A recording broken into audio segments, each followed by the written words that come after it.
Laws.com Legal Forms Guide.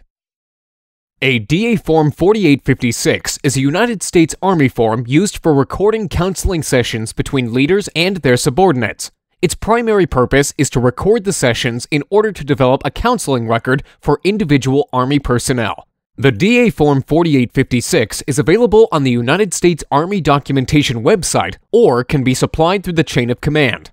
The counseling official must first supply the general information for the subject individual of the counseling session. In Part 1, write in the name, rank, and date of the counseled individual.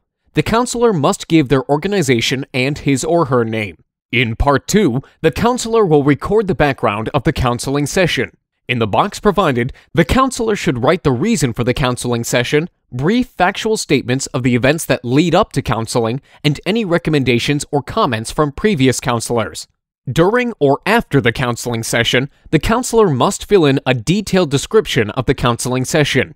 This information can be written into the box of Part 3, or the counselor can attach additional sheets to the DA Form 4856 and reference the attachment in Part 3.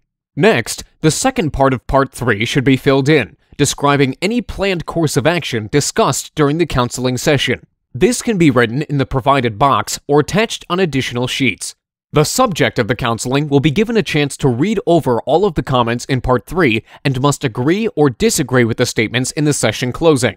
They will have the opportunity to write any remarks in this box and must sign off on the entire DA Form 4856. The leader will next write in their responsibilities for accomplishing the plan and will sign and certify the DA Form 4856.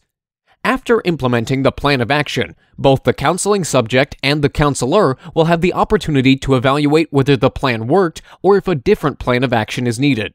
This information should be supplied in Part 4 after the counseling sessions and the plan have been put in place. All DA Form 4856s will be kept on record until the issue has been fully resolved or the subject individual is separated from the Army. To watch more videos, please make sure to visit laws.com.